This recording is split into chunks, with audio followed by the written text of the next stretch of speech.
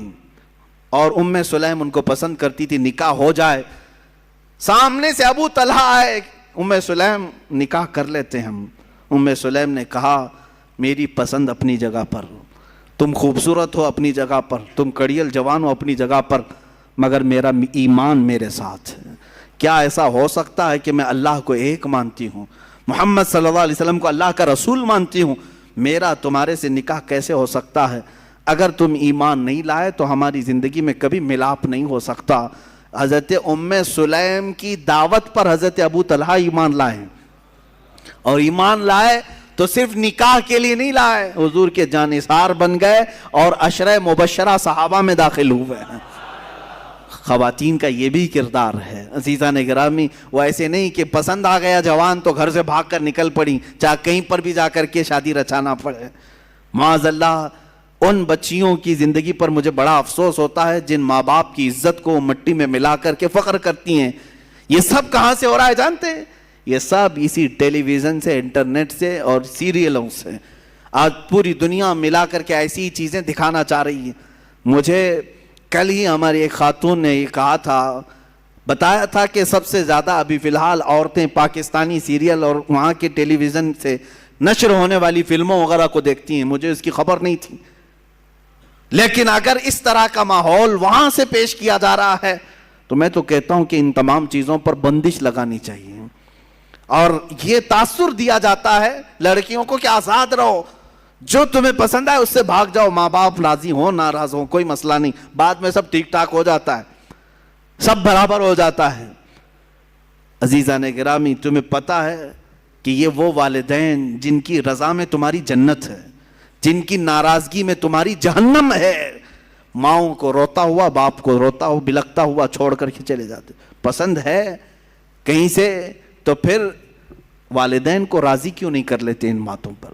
ہاں جہاں تک رہی بات مسلمانوں کی آپس میں، کبھی ماں باپ اگر ناراض ہو کر بیٹھتے ہیں تو وقت لگ جائے گا، منا لیں گے، اور نکاح ہو گیا تو کوئی حرج نہیں. مجھے تو افسوس اس بات پر ہے کہ ایمان بھی چھوڑ کر جا رہی ہیں. گھر چھوڑا تو چھوڑا، اور اگر کوئی جوان ایسا تھا جو اسلام کی طرف تجھے لے جاتا یا تجھے وہ اسلام میں ہی رکھتا تو الگ بات تھی. یہاں تو باضابطہ ان سانپوں کے گھروں میں جا رہی ہیں جو پورے اسلام کو ڈسنے کے لیے بیٹھے ہوئے ہیں. آج جو میرے نبی کی شان میں گندی گالیاں دے رہے ہیں ان کے گھروں میں جانے کے لیے بچیاں بیٹھی ہوئی ہیں. اور اگر کوئی لڑکیاں اس طرح جاتی ہیں تو میں کوئی خوف اس بات کا نہیں کر رہا ہوں کہ تمہارے جانے سے اسلام گھٹ جائے گا، ہرگز نہیں. اسلام کی جڑیں تحت الثری سے نیچے ہیں، اس کی شاخیں اوج ثریا کے اوپر ہیں. پوری دنیا مل کر کے ہلائے تو اسلام کا کچھ بال بیکا نہیں ہوگا. تم اپنا جہنم خریدنے جا رہی ہو. میرے اس دین کو کچھ نقصان نہیں ہوگا. 4 لڑکیاں چلی جائیں تو کیا اسلام میں ختم ہو جائے گا؟ یہ اس سمندر کا نام ہے جس سے چلو بھر پانی نکلنے سے سمندر کا کچھ بگڑتا نہیں, کچھ نہیں بگڑتا.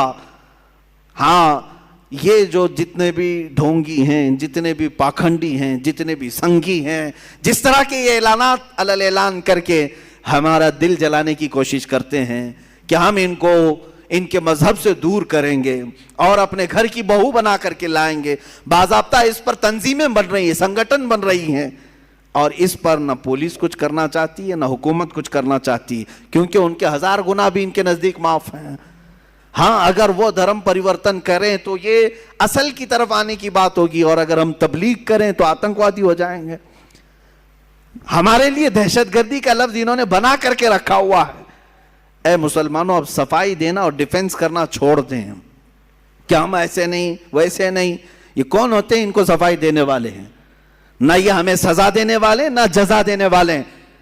اسلام اپنی حقانیت پر کل بھی زندہ تھا, آج بھی اور ہمیشہ رہے گا, اور اللہ رب العزت سے ہمارا تعلق ہے, وہ ہمیں سزا و جزا دینے والا ہے. اب یہاں پر بات یہ دگلی پالیسی کی, ہیپوکریسی جس کو کہتے ہیں, منافقت جس کو کہتے ہیں, وہ ہماری حکومتیں کرتی ہیں. کیا ایسی سنگٹنوں کو نہیں کہا جاتا کہ تم یہ نفرت پھیلا رہے ہو, زہر پھیلا رہے ہو؟ اور اگر اس طرح کی حرکتیں کرتے ہو کہ باضابطہ مسلمان بچیوں کو اٹھا کر کے لے جانا, اس پر ان کو لاکھوں کا انعام دینا کہ تم اٹھا کر کے لے آؤ, کسی کے گھر سے بچی کو 2 لاکھ 2.5 لاکھ 5 لاکھ انعام دیں گے. تف ہے, لعنت ہے ایسی چیز پر کہ تم لڑکیوں کے ذریعے سے اپنے مذہب کو بڑھانا چاہتے ہو. ہم اپنی گردنوں سے اسلام کو فروغ دینا چاہتے ہیں. ہاں یہ نیچ طریقے سے نہیں, کسی اس طرح کے ہلکے طریقے سے نہیں جو یہودی کرتے رہے, عیسائی کرتے رہے, اپنی بیٹیاں سجا سجا کر کے دیتے رہے, یا دوسروں کی لڑکیوں کے ذریعے سے گھستے رہے. اسلام اس طرح سے نہیں ہے. صلاح الدین ایوبی کے پاس کئی دوشیزائیں, کئی خوبصورت لڑکیاں آتی رہی, صلاح الدین ایوبی نے ایک نظر ان کی طرف نہیں دیکھا. تمہیں معلوم ہے سلطان الہند غریب نواز کے پاس 40 دن تک ایک لڑکی جاتی رہی, صرف اپنے دامے فریب میں پھنسانے کے لیے کہ ہماری طرف آ جائے. راجے کی بیٹی تھی, لیکن 40 دن تک اس مرد قلندر نے ایک نظر تک نہیں دیکھا. 40 دن کے بعد وہ خود فدا ہوئی اور دائرہ اسلام میں داخل ہوئی. عزیزان گرامی وقار, یہ ہماری تاریخ رہی ہے. ہم کسی کے گھروں میں چھید ڈال کر کے, سوراخ مار کر کے اٹھانا نہیں چاہتے. ہاں انشاءاللہ العزیز تم لے جانا چاہتے ہو, بہو بنانا چاہتے ہو, جس طرح کی حرکتیں پیدا کر رہے ہو, انشاءاللہ اب ہمارا پیغام عام ہوگا. دیکھنا یہ جوان جب غلام مصطفیٰ بنے گا, ایک ایک نہیں 4 ساتھ آئیں گے انشاءاللہ, آئیں گے انشاءاللہ. ہاں یہ بیوی بنانے کے شوق سے نہیں کہہ رہا ہوں. ہاں انشاءاللہ العزیز مصطفیٰ کریم کی محبت میں ہر کوئی ضرور وارفتہ ہوگا, اس لیے کہ ہم نے تبلیغ جو کیا ہے پوری دنیا میں وہ اخلاق مصطفیٰ سے کیا ہے, دین مصطفیٰ سے کیا ہے. کل ہی میں نے وہ افغانستان کی ایک خاتون کے متعلق, افغان کی نہیں ہے وہ انگلینڈ کی خاتون ہے, اس نے اپنا بیان نشر کیا ہے کہ وہاں کے کچھ مسلمانوں کا جو رویہ میرے ساتھ تھا, اور اس نے پورا حجاب پہن کر کے اپنا ایک انٹرویو دیا ہے. یہ جھوٹا پروپیگنڈا تھا جو پھیلایا جا رہا تھا, عصمت دری کرتے ہیں, عزت لوٹتے ہیں, مگر میری عزت کی اگر کسی نے وہاں پر حفاظت کی ہے تو یہ جوان مسلمان ہی تھے جنہوں نے میری طرف کسی کو بڑھنے نہیں دیا. آج سے 8 سال پہلے قریب امریکہ کی ایک رپورٹر نے بھی یہ کہا تھا, ایک وقت تھا جب نیٹو افواج میرے اوپر حملہ کر رہی تھی, وہ درندے جو برسوں سے اپنے گھروں سے باہر ہیں, وہ لوگ مجھے تنہا پا کر کے, ایک اخباری نمائندہ رپورٹر تھی, کہہ رہے ہیں کہ وہ مجھ پر حملہ کر کے بیٹھے تھے, لے جانے والے تھے, لیکن 2 چند نوجوان ایسے آئے کہ مجھے چھڑا لیا. شام کا وقت تھا, لیکن میں نے ان کے چہرے دیکھے, یہ جوان ہیں, مسلمان ہیں, اور ڈر گئی. ہمارے فوجی تو لے جاتے, ایک رات کے بعد چھوڑ دیتے, یہ تو آتنکوادی ہیں, یہ دہشت گرد ہیں, ٹیررسٹ ہیں, پتہ نہیں میرے ساتھ کیا کیا کریں گے. لیکن وہ خاتون کہتی ہے رات کا وقت ہوا, کمرے میں ایک جگہ انہوں نے مجھے رکھ دیا تھا, رات کے وقت تھوڑا سا دروازہ کھلا اور کھانے کا برتن میرے اندر آیا, میں نے کھانا کھایا, میرے کپڑے کچھ جگہ سے پھٹے ہوئے تھے, جھاڑیاں لگ کر کے. وہ کہتی ہے کہ رات کے وقت ایک جوڑا کپڑا بھی آیا, دوسرے دن ناشتہ بھی آیا, کھانا بھی آیا. 2 دن کے بعد ہمارے ملک کی ایمبیسی کے افراد آئے اور دروازہ کھول کر کے مجھے لے گئے، اور اس کے بعد وہاں ایمبیسی میں جانے کے بعد اس خاتون سے ایمبیسی کے افراد نے کہا یہ جو دو نوجوان ہیں جو تجھے کھانا دے رہے ہیں، جو تجھے کپڑے دیے ہیں، انہوں نے آ کر کے ہمیں اطلاع دی کہ تجھے تیرے ملک تک حفاظت سے پہنچایا جائے، وہی ہمیں یہاں تک کا پتہ دیے ہیں۔ وہ خاتون واپس جا کر کے پورا آرٹیکل لکھتی ہے اور کہتی ہے دنیا نے جو بتایا وہ اور مسلمان ہے، آنکھوں نے جو دیکھا وہ اور مسلمان ہے۔ نوجوانوں، آج بھی تم اخلاق مصطفیٰ سے لوگوں کو قائل کر سکتے ہو، ان کو اپنا گرویدہ بنا سکتے ہو۔ صدیق اکبر کے زمانے میں وہ یہودی عورت جس نے خط لکھ کر کے امیر المومنین سے کہا تھا میں مدینے میں رہنا نہیں چاہتی، میں یمن جانا چاہتی ہوں، میرے گھر والے رشتہ دار سب وہاں ہیں، خلیفہ اول صدیق اکبر نے دو جوانوں کو اس عورت کے ساتھ کر دیا، لے جاؤ اسے یمن تک چھوڑاؤ۔ اس کو اونٹنی پر بٹھایا، وہ دو جوان لے کر کے نکلتے تھے۔ وہ خاتون کہتی ہے جگہ جگہ چوکیاں آتی تھی، چیکنگ پوائنٹ آتے تھے، لوگ پوچھتے تھے کہاں سے آ رہے ہو، کہاں جا رہے ہو؟ یہ دو جوان جواب دیتے خلیفہ اسلام صدیق اکبر کی مہمان ہے، ملک یمن جا رہی ہیں، تو فوراً چوکی کھول دی جاتی، کوئی اونٹ کے اوپر نظر تک نہیں اٹھاتا تھا۔ پورے یمن پہنچ گئی۔ وہ کہتی ہے خاتون یہودی عورت کہ پورے سفر ساتھ رہنے والے دو جوانوں نے سر اٹھا کر میری طرف دیکھا نہیں۔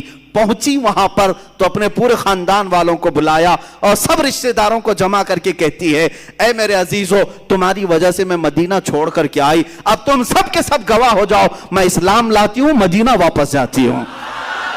مجھے میری عزت کی حفاظت وہیں پر نظر آتی ہے۔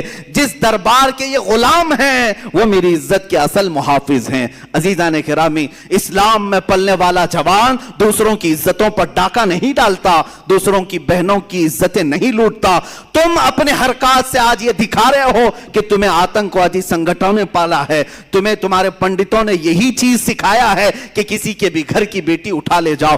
ہم اپنے ممبر سے اپنے ہر بچے کو کہتے ہیں تمہارے گھروں کی بیٹیاں جس طرح عزت کی ہیں، اسی طرح دوسرے مذہب کی بیٹیوں کی بھی خیال رکھو، ان کی طرف بھی تمہاری نظر نہ اٹھایا جائے۔ آج تک آپ نے کسی عالم سے سنا، کسی ممبر سے سنا کہ ہم نے آپ کو کہا ہے جاؤ لے آؤ 2 لاکھ دے دیں گے، 5 لاکھ دے دیں گے؟ ہم تو یہاں منع کرتے ہیں۔ کیا تمہارے پاس کمی ہے خواتین اسلام کی؟ تمہارے گھروں میں تمہارے بچوں کی ماں بنے تو وہ عورت بنے جس نے قال اللہ اور قال الرسول کہا ہے، محبت مصطفیٰ کے نغمے سنائے ہیں، کبھی بچوں کو سلائے تو فاطمہ کے نغمے سلائے۔ عزیزان گرامی، ہم اپنے جوانوں کو تربیت اس طرح کی نہیں دیتے کہ اٹھا لاؤ، بھگا لاؤ، لے جاؤ۔ یہاں سنگھٹنیں بن رہی ہیں، تم اپنے کردار سے یہ بتانا چاہ رہے ہو، پوری دنیا دیکھ رہی ہے کہ تم جس طرح کی پرورش پائے ہو، صرف لوٹ مار، قتل و غارت۔ میرے عزیزو، یہ حالات جو آج بنے میں آپ کو بتاتا ہوں کیوں۔ اللہ تعالیٰ پوری دنیا کو یہ دکھانا چاہتا ہے کہ یہ اسلام پر انگلی اٹھاتے ہیں۔ وہ پاکنڈی گھر میں بیٹھ کر کے یا گوفے میں بیٹھ کر کے یہ بھونکتے ہیں کہ مدینے کے یہ مسلمان بلاتکار تھے، لوٹ مار کرتے تھے، عورتوں کا کاروبار کرتے تھے، عورتوں کو لے جایا کرتے تھے۔ یہ ساری چیزیں تم اپنے ہاں بیٹھ کر کے بتا رہے تھے، لیکن اللہ نے یہ ثابت کر کے دکھایا اب گھروں سے اٹھانے والے تمہاری قوم سے ہیں، لوٹ مار کرنے والے تمہارے جوان ہیں، عورتوں کو بھگا لے جانے والے تمہارے جوان ہیں۔ دنیا اب سمجھ جائے گی تم بولتے ہو اسلام پر، اور اللہ نے یہ سارے کردار تمہارے گھروں کے کونوں سے نکال کر دکھایا۔ حقیقت میں اسلام عورتوں کی عزتوں کی حفاظت کے لیے آیا ہے۔ جس وقت عورتوں کو بازار میں بیچا جا رہا تھا، میرے آقا نے عورتوں کی عزت یہاں تک بڑھائی، کہا جس گھر میں بیٹی پیدا ہو اسی دن رزق کے 10 دروازے کھول دیے جاتے ہیں۔ میرے آقا نے فرمایا جس نے 2 بچیوں کی حفاظت کی، پرورش کی اور اچھی جگہ نکاح کر کے دے دیا، وہ میرے آقا فرماتے ہیں اس پر جنت واجب ہو گئی، اس پر جنت واجب ہو گئی۔ بشارت تمہیں بیٹیوں پر دی گئی، بیویوں کو کھلانے میں صدقے کا ثواب، ماں کے قدموں کے نیچے جنت۔ اللہ اللہ، یہ سب عورتوں کے لیے کس نے بتائے؟ کس نے بتائے؟ ارے یہاں ہمارے اسی ملک میں عورت بیوہ ہو جائے تو اس کو چتا کے ساتھ آگ میں جلا دیا جاتا۔ بیوہ عورتوں کو اب شگن مان کر کے اپنی محفلوں میں نہیں لایا جاتا۔ آج تک یہ روایات موجود ہیں، آج تک ایسی ودواؤں کے بہت سارے ایسے علاقے بنے ہوئے ہیں جہاں عورتوں کو چھوڑ دیا جاتا ہے۔ میرے عزیزو، دنیا میں وہ واحد شخصیت ہے میرے آقا کی ذات جس نے ایک عورت حضرت عائشہ کنواری، اس کے علاوہ جتنے نکاح کیے سب بیواؤں سے کیے، یہ بتانے کے لیے کہ بیوہ گھر سے نکالی جانے والی عورت نہیں، بلکہ گھر میں ہو تو اس کے ذریعے سے اللہ دعائیں قبول کرتا ہے۔ عورتوں کو عزت بخشا ہے، عورتوں کو عزت بخشا ہے۔ میں اپنی بچیوں کو آج یہ باتیں اس لیے سنا رہا ہوں کہ تمہاری تاریخ اندھیرے میں نہیں ہے، تمہاری تاریخ سیاہ نہیں ہے، روشن ہے۔ اسلام میں عظیم خواتین موجود ہیں، کردار کے بھی، عمل کے بھی۔ اب میں آپ کو وہ بھی باتیں بتاؤں جنہوں نے اسلام میں یہ مشقتیں تو اٹھائی لیکن جنگوں میں بھی وہ شریک رہی ہیں۔ حضرت ام عمارہ رضی اللہ تعالیٰ عنہ جنگ خندق میں حصہ لیتی ہیں، جنگ احد میں حصہ لیتی ہیں، یہاں تک کہ ان کے متعلق 7 غزوات میں حضور کے ساتھ گئیں۔ کئی صحابیاں، آپ پوچھیں گے عورتوں پر کہاں جہاد؟ کہا نہیں تھا، لیکن کس لیے جاتی تھی؟ 700 فوجی، 1000 فوجی اسلام کے ہیں، سب کا کھانا تنہا بنا کر کے کھلاتی تھی۔ حضرت ام سلیت ایک صحابیہ ہیں، حضرت عمر فاروق کے پاس ایک چادر آئی تو وہ تقسیم کرنے کی چادر تھی، لوگوں نے کہا آپ اپنی بیوی اور اپنی بیٹی کو دے دیں۔ حضرت عمر نے کہا نا، یہ ام سلیت کو میں دوں گا چادر۔ کہا کیوں؟ کہا وہ جنگ خندق میں اور کئی غزوات میں مشق بھر بھر کر کے مجاہدین کو پانی پلایا کرتی تھی۔ ایسی صحابیاں حضرت اسماء بنت عمیس رضی اللہ تعالیٰ عنہ جنگ یرموک میں، جنگ قادسیہ میں، جنہوں نے جھوپڑیوں کی چوب اٹھا کر، لکڑیاں اٹھا کر کے رومیوں پر ایسا حملہ آور ہوئی تھی کہ وہ جنگ جو فتح ہوئی ان خواتین کی وجہ سے ہوئی۔ حضرت صفیہ مدینہ طیبہ کی حفاظت پر تنہا ایسی بہادری کا کردار ادا کر رہی۔ یہودی داخل ہوئے تھے عورتوں کے درمیان، انہوں نے خود اپنا نیزہ اٹھا کر کے سر قلم کر دیا۔ وہ مثالی خواتین ہیں، وہ دبک کر کے بیٹھنے والی نہیں، بلکہ ایک صحابی حضرت خنسا رضی اللہ تعالیٰ، کافی میں نے صحابیات کا ذکر کیا، ان کی برکتیں اللہ ہماری بچیوں کو عطا کرے۔ حضرت خنسا ایک وہ صحابیاں ہیں جو جنگ قادسیہ میں پہنچی، ان کے 4 جوان بیٹے تھے۔ یہ مشہور شاعرہ ہیں عرب کی، یہ ایمان لانے سے پہلے جب شعر و شاعری کرتی تھی، مرثیہ پڑھنے کا ایک طریقہ تھا عرب میں، جب کوئی مر جاتا تو اس کے تعریفیں کر کر کے لوگوں کو رلاتے تھے، مرثیہ کر اس کو کہتے ہیں۔ تو یہ مرثیہ پڑھنے میں مشہور تھی خنسا۔ ان کے بھائی اور اس کے رشتہ دار انتقال کیے تھے زمانے جاہلیت میں، تو مشہور ہے حضرت خنسا نے 2 سال تک عرب والوں کو رلایا اشعار میں، ایسے ایسے اشعار لکھتی تھی کہ لوگ رونے لگ جاتے تھے، اور ایمان لائی۔ 4 بیٹوں کو لے کر کے حضرت عمر فاروق کے زمانے میں جنگ قادسیہ میں پہنچ گئی۔ رات کے وقت اپنے پرانے اشعار پڑھنے لگی، لیکن اب بدل گئے تھے اشعار۔ اپنے بیٹوں کو کہتی تھی تمہاری ماں نے کبھی بدکاری نہیں کی، تمہارے باپ نے کبھی خیانت نہیں کی۔ اے جوانوں، اگر تم دین مصطفیٰ کے کام آ گئے تو خنسا کا سر بلند ہوگا۔ وہ رات بھر اشعار پڑھتی رہی، صبح جب اٹھے جنگ شروع ہوئی۔ وہ بڑی گھمسان کی جنگ تھی۔ شام سے پہلے لوگوں نے آ کر کے بتایا حضرت خنسا کو کہ تمہارے 4 بیٹے شہید ہو گئے، 1 نہیں 2 نہیں 3 4، اور سب میں یہ خبر پھیل گئی کہ اب حضرت خنسا کیسے کیسے اشعار بیان کریں گی۔ بھائی کے مرنے پر 2 سال عرب کو رلایا تھا، 4 بیٹے مرے، اب کیا کہے گی؟ سب آ کر کے جب پوچھتے ہیں کہ خنسا 4 بیٹوں کی لاش پر تم کیا مرثیہ پڑھو گی، سب کو جمع کرتی ہیں اور کہتی ہیں میرے غم پر اور مرثیہ پر اشعار سننا چاہتے ہو، سنو۔ ہر بیٹے پر میں کہتی ہوں انا للہ و انا الیہ راجعون۔ اب اسلام میں آ چکی، ایمان لائی ہوں، بے شک ہم اللہ کے لیے اور اللہ ہی کی طرف لوٹنے والے ہیں۔ 4 بچے جوان دے کر کے بھی وہ جو ثابت قدم رہی۔ عزیزان گرامی، ان خواتین پر لاکھوں سلام، ان کی تربتوں پر کروڑوں سلام۔ آج اپنے قوم کی بچیوں کو جاتے جاتے یہ درس ضرور دوں گا کہ تم ٹی وی سیریل اور اس طرح کی بھیانک جرائم کی کتابیں پڑھ کر کے اپنے کردار کو آگے نہ بڑھاؤ، اپنی زندگی کو آگے نہ بڑھاؤ۔ تم اگر کچھ دیکھ کر کے آگے بڑھنا چاہتی ہو تو سیدہ کائنات کی سیرت کو اٹھاؤ، سیدہ خدیجۃ الکبریٰ کی سیرت اٹھاؤ۔ انٹرنیٹ تمہارے ہاتھ میں بھی ہے، موبائل تمہارے ہاتھ میں بھی ہے، کبھی یہ سرچ کر کے کیوں نہیں دیکھتی اسلام میں خواتین کا کیا کردار ہے، اسلام میں عورتوں کی کیا قربانیاں ہیں؟ یہ بھی تو ذرا پڑھو، تمہارے جذبے جوان ہوں گے، اور تمہارے جذبے جس وقت جوان ہوں گے یقیناً تمہاری گودوں سے بھی حسین و حسن کے غلام پیدا ہوں گے۔ عورتوں کے ذریعے سے انقلاب آ سکتا ہے، اور ہم نے دیکھا ہے عورتیں جب بیدار ہوتی ہیں تو حکومت کی چوبیں ہلا دیتی ہیں۔ ہاں، ان عورتوں پر لعنت جو اپنے گھروں سے نکل کر کے بازاروں اور سڑکوں میں آ کر کے بینر لے کر کھڑی ہو گئی، ہمارے پڑوسی ملک میں ہمارا جسم ہماری مرضی، ہمارا جسم ہماری مرضی، یہ بینر لے کر کے گھوم رہی ہیں۔ تو لعنت ہے، تم صرف اپنا کردار نہیں بتا رہی، بلکہ جس گھروں سے یہ آئی ہیں عورتیں، ان کے ماں باپ پر بھی دنیا لعنت کرے گی۔ کیسی بچیاں تم نے جنم دی، تم اسلام پر ہو، ایمان پر ہو، اور اس طرح کا بینر اٹھائی کیسے؟ میں یہ کہنا چاہتا ہوں الحمدللہ ہندوستان کی مسلمان خواتین اب بھی اس سے محفوظ ہیں۔ اب تک ہمارے آزاد اس طرح کا ماحول ہونے کے باوجود بھی ابھی ہماری خواتین اس طرح سے نہیں نکلی، اللہ کبھی نہ نکالے۔ لیکن بچیوں کے لیے جو جال بچھائے جا رہے ہیں، جو منصوبے بنائے جا رہے ہیں، اس سے میں الرٹ کرنا چاہتا ہوں۔ اے نوجوان بچیوں، اپنے خوابوں کو حضور پاک صلی اللہ علیہ وسلم کی محبت میں سپرد کر دو، کہ بہت سارے ٹیلی ویژن پر جو دکھائے جاتے ہیں وہ حقیقت نہیں ہوتے، یہ جادوگری ہے، یہ شعبدہ بازی ہے، وہ حقیقت نہیں ہوتا۔ ان سب چیزوں کو دیکھ کر کے تم ریئل لائف میں کرنے مت جانا، یہ حقیقت نہیں ہے، یہ پردے سیمی پر دکھا کر کے گمراہ کر کے تمہاری لائف کو بیکار کرنے کے آلے ہیں۔ بس دنیا لہو و لعب ہے، آخرت تمہارا ہمیشہ کا گھر ہے۔ یہ چند سال تم عیش سے رہ سکتی ہو، لیکن ایک وقت وہ بھی آئے گا جب بارگاہ خداوندی میں تمہیں کھڑا کیا جائے گا۔ اس حدیث کو سنو، میرے آقا نے جو فرمایا، وہ عورت جو کسی اجنبی مرد کا ہاتھ پکڑ کر جاتی ہے، قبر میں پہنچتے ہی اللہ اس پر 99 سانپ مسلط کرتا ہے، جو قیامت تک اس کی ناک کو ڈستے رہتے ہیں۔ ان عورتوں کے متعلق یہ حکم ہے۔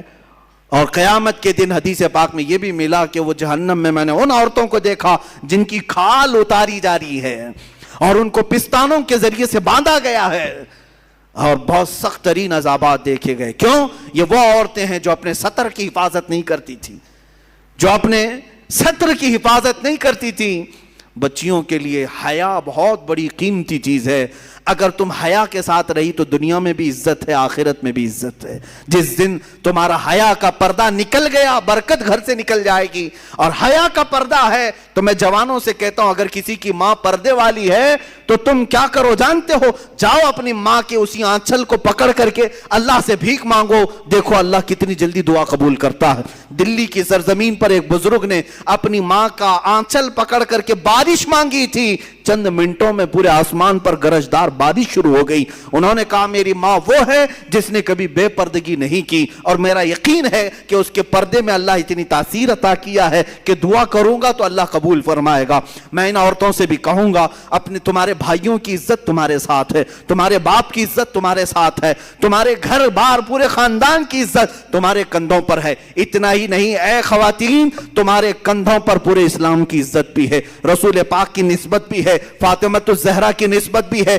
جس دن تم ٹھوکر مار کر کے جاؤ گی تو دنیا یہ کہے گی کہ محمد عربی کے دین میں پلنے والی خاتون گھر چھوڑ کر رحمت پہ لاکھوں سلام مصطفیٰ جان، رحمت پہ لاکھوں سلام، شمع بز میں ہدایت پہ لاکھوں سلام، شمع بز میں ہدایت پہ لاکھوں سلام۔ درد دل نام لینے سے ہوتا ہے کم،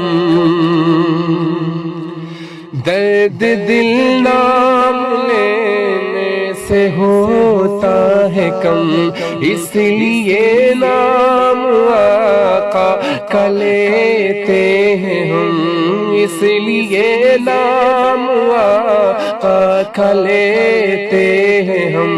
جھوم کر لکھ رہا ہے رضا کا قلم، شہریار ارم تاجدار حرم، شہریار ارم تاجدار حرم، نوبہار شفاعت لاکھوں سلام مصطفیٰ جان، رحمت پہ لاکھوں سلام، شمع بز میں ہدایت پہ لاکھوں سلام۔ سب رسولوں میں افضل ہے آقا کی شان، سب رسولوں میں افضل ہے آقا کی شان، حق تعالیٰ نے ان پر اتارا قرآن، حق تعالیٰ نے ان پر اتارا قرآن، کھول دی سامنے پتھروں نے زبان، دور و نزدیک کے سننے والے وہ کان، دور و نزدیک کے سننے والے وہ کان، کان لالے کرامت پہ لاکھوں سلام، مصطفیٰ جان رحمت پہ لاکھوں سلام، مصطفیٰ جان رحمت پہ لاکھوں سلام، شمع فض میں ہدایت پہ لاکھوں سلام، شمع فض میں ہدایت پہ لاکھوں سلام۔